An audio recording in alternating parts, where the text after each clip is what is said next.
All right, some folks have been asking me what the trailer is about Eschatology Matters. It talks about the fallen angels and the end of the age. Now, it's not going to be one of those type of videos where the rapture is going to happen any minute. We better, do this or do that, or we should just give up on the church. So like J. Vernon McGee once said, which I appreciate J. Vernon McGee as a Bible teacher, but he was a premillennial, pre-trib dispensationalist, and he said, why polish brass on a sinking ship?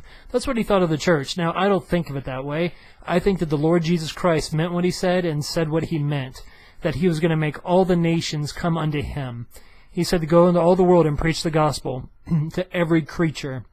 And then he said, and make disciples of everybody that we can. So I believe that if you look through the Bible properly, from Genesis to Revelation, we see that there's the fall in Genesis 3.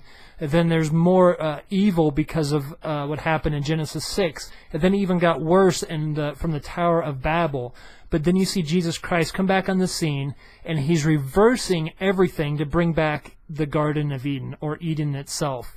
And I see that through the New Testament, if you take it with the right eschatology and the right theology, that Jesus Christ will and is bringing all the nations unto himself, where we will be victorious, that we will end up having all the nations come unto God. If you look at think about it. If you look at your church and you look through the congregation, you're going to see the different nations already coming to God. You're going to have a melting pot of different people and races in your church. You would not even have had that 50, 60, 70 years ago.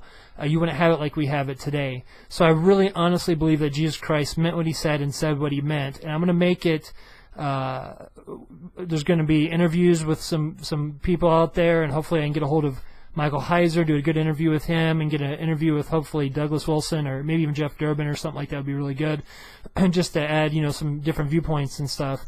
But so what it's about is that Jesus Christ came back to reverse what was done in the garden, what was done in Genesis 6, and what was done at the Tower of Babel. And that if you look at history and do it in 500-year spans, you'll notice that the world is getting better. It's not getting worse. That's why I'm not a King James onlyist anymore, because I've realized something, that I had a wrong view of my eschatology. If you look at any premillennial dispensationalist that's a pre-tribulation rapture believer and all this, well, the reason why they think that all these new translations are so demonic and evil is because everything's just getting worse, guys. That's what they believe. They think it's just getting worse. I don't believe that. I believe what Jesus Christ said, that he will be victorious in what his mission is. He won't fail, whereas Adam did. The first Adam failed. The second Adam in us will not fail. So there's a lot more to it, but for people to ask, that's what it's about. A proper view of the Old Testament with a proper view of eschatology and how much that matters. Because if you look at dispensational theology, premillennial, pre-trib, you'll notice that it brought about a lot of cults. You'll see people that have, like the Jehovah's Witnesses, the Latter-day Saints. You'll see the Seventh-day Adventists, and just on and on and on. And all the nonsense you see on YouTube. Well, I've had this dream, people counting on dreams and visions of the end times and setting dates, and just all this craziness, when we just take the text and let it speak for itself and not put it through the lens of the Reformers, through the lens of the Baptists, through the Methodists, the Lutherans. If we just let the text be naked and let it be as it is, we'll see what the proper theology of the Old Testament, what they really believed, what the Jews of the Second Temple period believed, and how they viewed the Scriptures. And then we get the proper understanding of the Old Testament, we get the proper understanding of eschatology and the New Testament. So I hope that helps. Love you guys. Be praying for me. Until next time, good day, and God bless.